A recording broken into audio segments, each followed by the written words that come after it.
Hello there everyone. This time I'll be reviewing three books, and two of them are second hand. I picked them up at a second hand store. One is brand new out of a second. Considering that it's a second hand book, it's brand new. But I picked it up for pretty cheap. One is Parva. This is just so happens it's a Fumio Obata graphic novel, or the comics. And this one, well, I picked this up for extremely cheap. And the Art of Juan Ortiz, Star Trek. Yeah, I got this for I think around 300 or so. And I don't think this is exactly in print anymore. So I'm starting with this one. It's one of my absolute favorite books. And it's an absolute collectible, but then you can see there are a few scuff marks here and there, like it's a little torn on the cover, but then you have to like give away a little in order to get these books. These are not available anyways. And this is basically, the concept is that, what if it says here, I don't think you can read this, I don't know if it's that visible. It says, what if every Star Trek the original series episode was a movie event? What would the movie posters look like? So this is a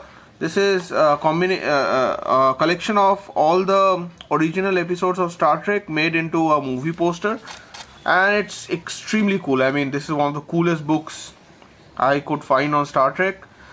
I'm not that big of a fan of Star Trek, I'll admit that, but then this book was so cool I had to get it, and for like the price of 300 or 400 whatever I paid for it, it was totally worth it. So let me go through the book a little. So when you open it, it's a pattern, and here you can see the original ship from Star Trek, and let's open it up. So says the Art of Juan Ortiz, and this is not dirty. This is basically, it's how it was made. The book was made in that way.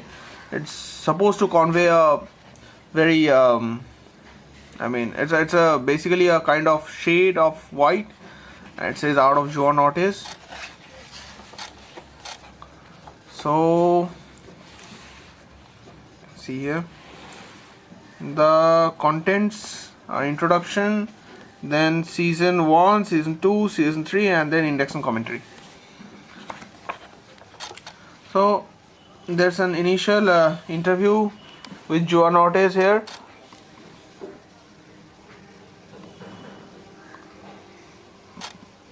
I'll try not to give away much of the book, but yeah. So a few concept posters.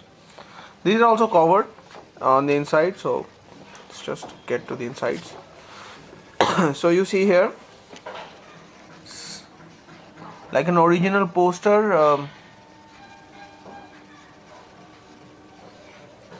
and each episode is covered, like the naked time, but no man has gone before.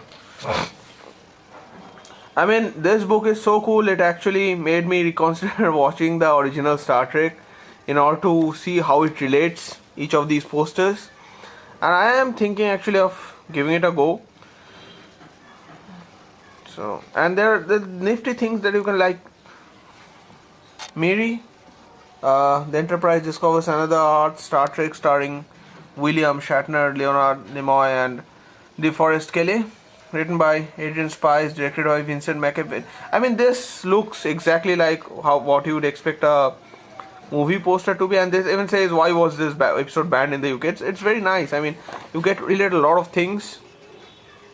I would say that for Star Trek fans, this is a must. If you can get your hands on one of this book, I'd definitely tell you to get it. Like, this is 2 episodes were made into part 1 and part 2, so the Menagerie part 1 and Menagerie part 2, they are like the mirrors, but with little subtle differences. And so I'll not be giving away all of those posters. If you want to know how any single episode's poster looks like, kindly let me know in the comment section.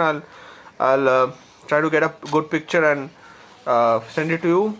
This is so that the fun is not ruined for people who want to actually get the book. Look at how cool these posters are. Anyways, I tend to get a little overexcited over these things. So, and then like it starts with number 16, the man trap, 17, index and commentary on each of these.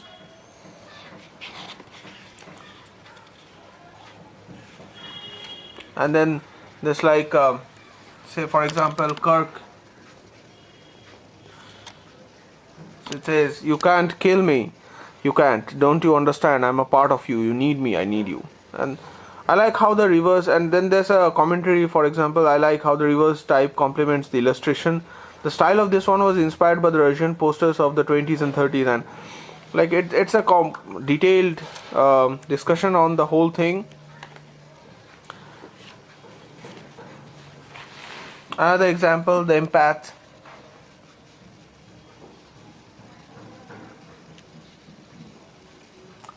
So you can pause that and read it if you want.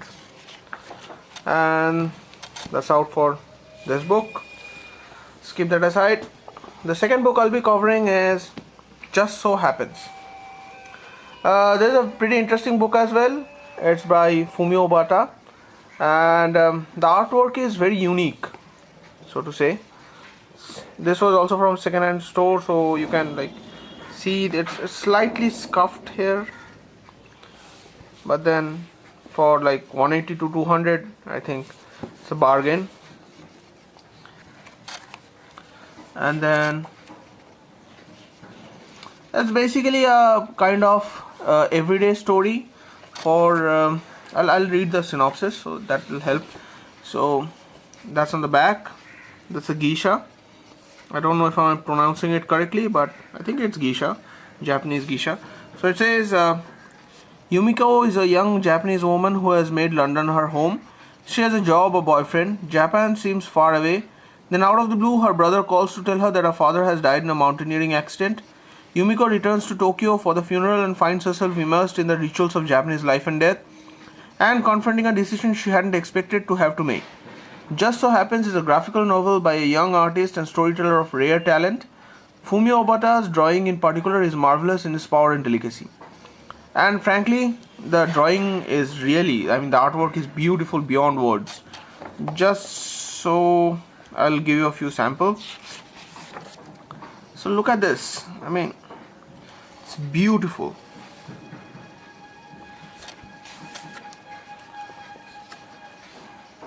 The artwork is frankly, I mean, I think it's one of the most unique artworks I've seen in a long time. And it's, the word to describe it would be vibrant. The artwork is really vibrant. I can think of no other words to describe it.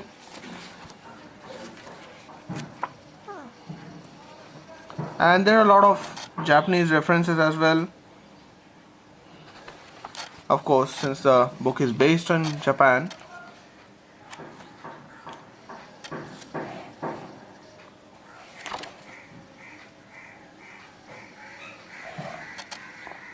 And there are a few Japanese, I mean, the book is in English, of course, but then there are a few Japanese words. I mean, it's supposed to be like that, I guess, because the readers are supposed to understand that some ritual is being conducted, Japanese ceremony is being conducted, and they're supposed to get that vibe.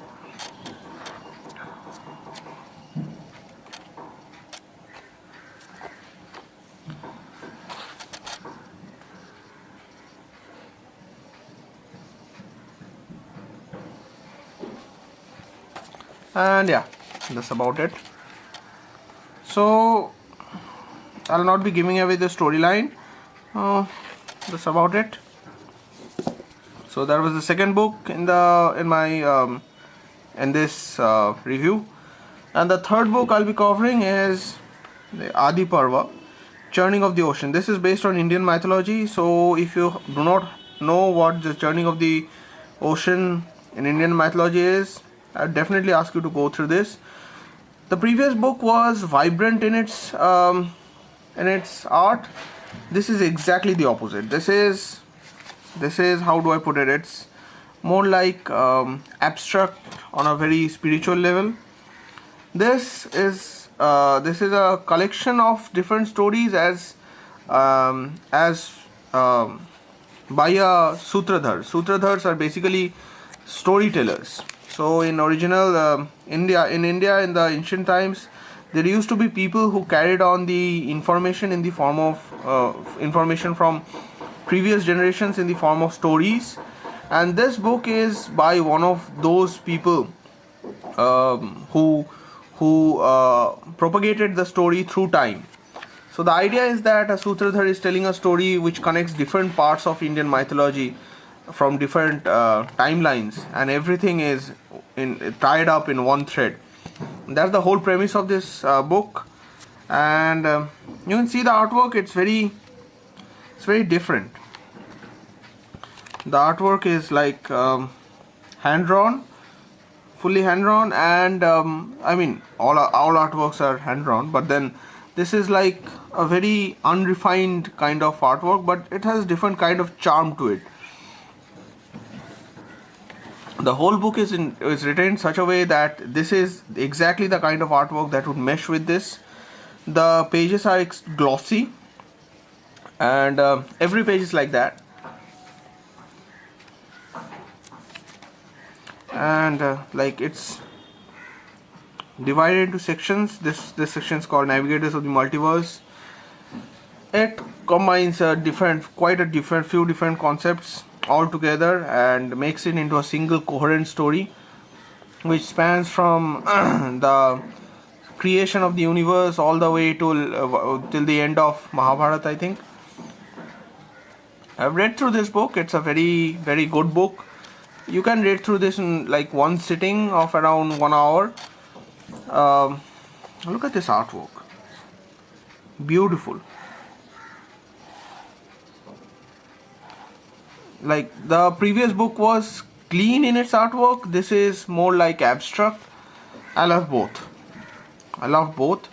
And yeah. So and then there's at the end there are author's notes on why different parts of the book are relevant, like the need for retelling stories, why asking questions are important, opening a sealed vault, and looping stories, and so on. And then there's a glossary which contains terms that have been used in the book, so that you may understand what the references are for people who are not Indian. I would definitely recommend you to go through this book, and there's a select by bibliography as well. So it's a beautiful book. Sorry for that. It's a beautiful book, and this cover it's a matte finish, glossy cover. It's a very nice feel to it, by HarperCollins. I'll link all the books in the description. So if you want, you can have a look at them on the Indian Amazon website. And that's about it. So in case you have any suggestions or anything, let me know. I'll try to incorporate them, and that's all. Happy reading.